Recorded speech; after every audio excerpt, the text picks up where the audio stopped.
It is a disgustingly beautiful day today, so I thought I would give you a garden tour and just kind of point out some things and wander around. To start, everything in this garden is low water here in Southern California, and a lot of them are either native or adaptive, so they love our climate and they do really well here. And a lot of them bloom all year long, so this is pretty similar to what our garden looks like for most of the year, not all. So yeah, I'll just start pointing out flowers and rambling on about them and then move along, and hopefully this is entertaining or relaxing or whatnot. This here is Gaura, and it's a really pretty delicate little white flower, and I love the way that it moves in the wind. The bees love it, the butterflies love it, hummingbirds, even this little moth caterpillar loves it. Hi buddy.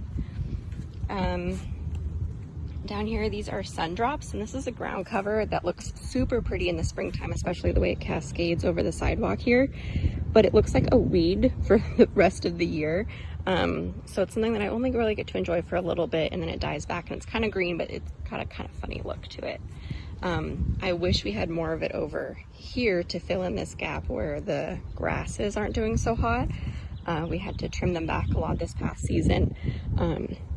Because the neighborhood cats like to sit directly on top of them, and they weren't doing too hot. So they're growing back a little bit here, but they look a little funny. So with time, maybe they'll grow in. If not, maybe I'll transplant some others and fill it in a little bit more. This gigantic plant, this is just one plant of the Grevillea, and it's my favorite of all the flowers because it has these like really cool kind of alien looking flowers, and it blooms all year long. Also, the bees love it, and so I'm a sucker for bees and making our pollinators happy, so I love it in more ways than one. This here is Yarrow, and it's really pretty. It's got this is the yellow one, but I've got pink and red.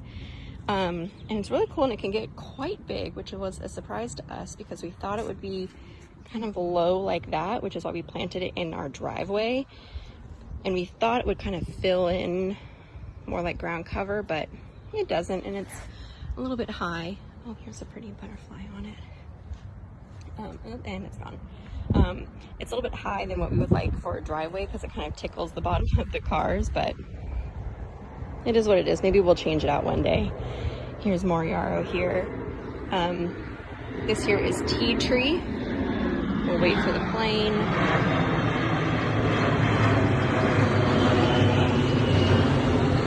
This changes throughout the seasons and goes from kind of a fuchsia colored flower to a more burgundy color. It's quite nice. This is our really big fig tree. To give you an idea, this whole garden was planted about 4 years ago, and I'll always remember the day because it was the day after Trump was elected. So yeah, this fig tree used to be literally just like one leaf, and then in a few years' time it is about the height of the house, and it has taken over the office window here, which I actually really love because we actually need a lot of shade as much as we can over here because it gets some hot southern and western exposure. And then I can even harvest my figs from the window. So they're not ready yet, but come June we'll have way more figs than we know what to do with. Speaking of edibles, these here are pineapple guava, and they have this pretty soft kind of silvery hue to the leaves, and even prettier are these flowers. And in the fall, they will make little pineapple guavas, which taste kind of like a mixture between kiwi and banana. But for now, they're these really pretty flowers, and even the leaves here are, or the petals, I'm sorry, are edible. So I always check to make sure there isn't a bug inside of them. Then you can eat them. And they taste kind of like cotton candy or like a marshmallow. They're really sweet. They're very delicious. Moving along. This here I call my bubbler, and it's just like a little water feature inside of a bowl with some rocks in the bottom. And I set it up so that way these rocks here on the edge, a bee can sit on it and get some water because I like my pollinators and I want them to be hydrated. But the neighborhood cats do a lot of drinking out of there, so we refill it quite frequently. And then it's bubbling because it's connected to this little solar panel here. And I set that up because otherwise mosquitoes might go in there if it's just stagnant water, and we do not want that. This overgrown bush here is a Catalina Island bush poppy, and it has these really beautiful kind of poppy style flowers that bloom all year long, and it's on this silvery blue hued leaf. I'm a sucker for plants that have a different kind of color than just like a traditional basic green leaf, so these ones are really neat. And we have another one over there, and it has almost a slightly different variety that I'll point out here. So take note of how there's only like 4 leaves there. And then over here, I said leaves, but I meant petals. I did that twice. There's multiple petals on here, which is really cool. So I really like this. I had one of these outside of my office at the old art museum I used to work at, and I just loved admiring it all the time. So I really wanted one at our house. Over here we have some lavender, which is getting completely covered up by that bush poppy, so I do need to do some trimming. We have more yarrow, and then a whole bunch of rosemary. Because we have this pathway here to help get us from the cars to the front of the house, I wanted it there for, you know, utility, but I didn't really want it to break up the garden, so I wanted the rosemary to create kind of like a hedge, I guess. And boy, has it done the trick. You cannot see it from anywhere. Not like it's anything bad to look at, it was just I didn't want like a big racing stripe through half of the yard. So yeah, the rosemary, I do not know what to do with all of this. I give so much of it away, and I still have too much. This beauty is called a smoke tree, and I love it because these leaves are kind of like these smoky little, again, I said leaves, but I meant petals. The flowers are kind of like these, they look like little puffs of smoke. And again, I love a nice purple foliage, and these ones are neat with that kind of like pink edging around them. So that's super cool. I don't think it's very happy where it is, so we might transplant it and put it somewhere else because this guy is just taking over. We have some lovely landscape lighting. I have a whole blog post all about that. I also have a blog post all about each and every one of these flowers and the variety, and more details on them, so be sure to check those out. This here is our lemon tree, which is very oddly shaped.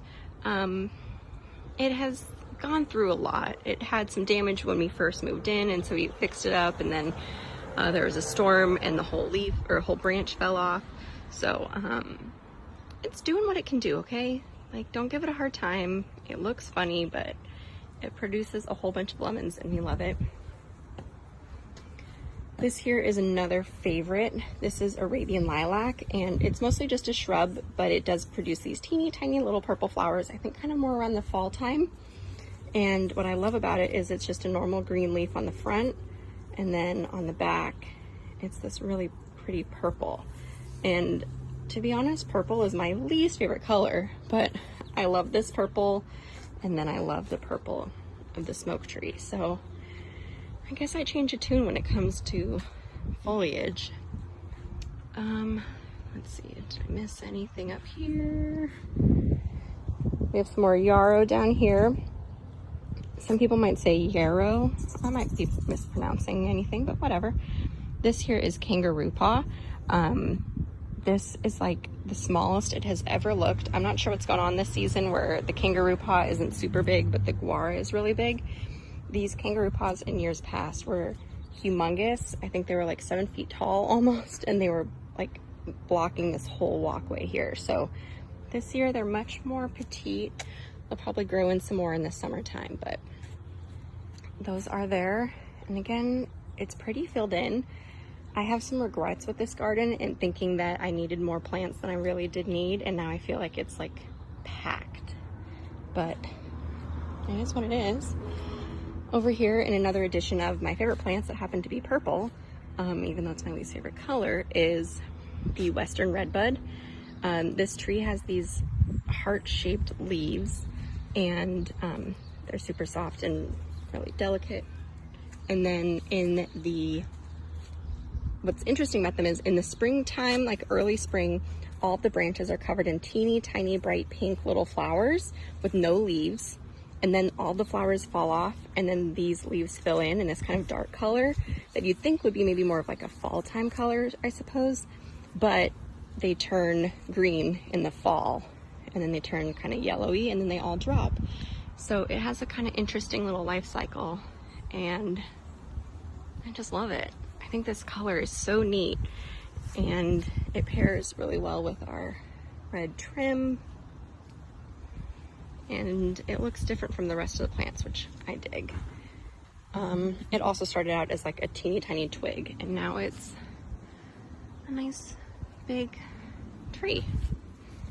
Over here we have some more grasses, which do not look as pathetic as the other ones do. I have a couple varieties of grasses here. I forget actually which one is which right now.